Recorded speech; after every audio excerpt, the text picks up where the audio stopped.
અહીં ગુજરાતના ખેડૂતોને પેટ્રોલ ડીઝલ મળતું નથી અને અંબાણી સાહેબ રશિયા પાસેથી તેલ ખરીદી અને બીજા દેશોને ડબલ કિંમતમાં વેચી રહ્યા છે। શું આ પાછળ મોદીનો હાથ છે?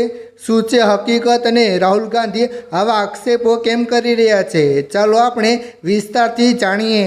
મિત્રો, તાજેતરમાં સોશિયલ મીડિયા પર રાહુલ ગાંધીનો એક વિડીયો જોરદાર વાયરલ થઈ રહ્યો છે, જેમાં તેઓ કહી રહ્યા છે કે ચૂંટણી પહેલાં સરકારે વચન આપ્યું હતું કે દેશમાં પેટ્રોલ ડીઝલની અછત નહીં થાય અને ભાવ નહીં વધે, પણ આજે દેશમાં મોંઘવારી વધી રહી છે।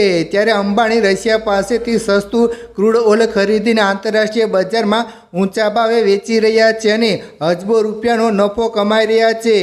એટલું જ નહીં, રાહુલ ગાંધી આ નફાના તાર સીધા ભાજપ અને પીએમ મોદીના ચૂંટણી ફંડિંગ સાથે પણ જોડી દીધા છે। અંબાણી રશિયાનું તેલ બહાર કેવી રીતે વેચે છે? મિત્રો, હવે સમજ્યા ખેલ પાછળનું અર્થતંત્ર। વર્ષે 2022માં રશિયા યુક્રેન યુદ્ધ શરૂ થયું એટલે અમેરિકા અને યુરોપે રશિયા પર પ્રતિબંધો લગાવ્યા હતા। રશિયા ભીંસમાં મુકાયું એટલે તેણે ભારતને ભારે ડિસ્કાઉન્ટ પર એટલે કે એકદમ સસ્તા ભાવે કાચું તેલ આપવાની ઓફર કરી।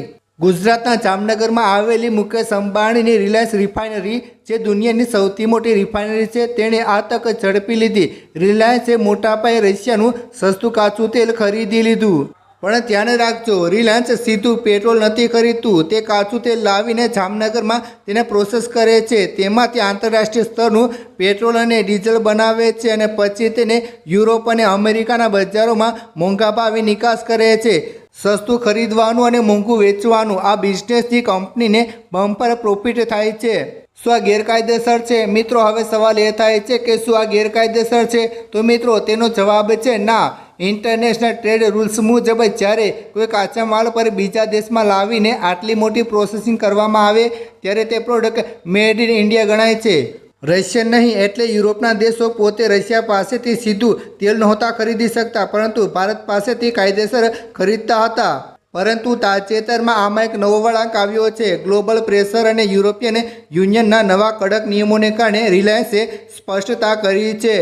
જી હા મિત્રો, રિલાયન્સે કહ્યું છે કે તેમણે પોતાના એક્સપોર્ટ કરતા યુનિટ્સમાં રશિયન તેલનો ઉપયોગ કરવાનું બંધ કર્યું છે, જેથી વૈશ્વિક સ્તરે કોઈ વિવાદ ન થાય।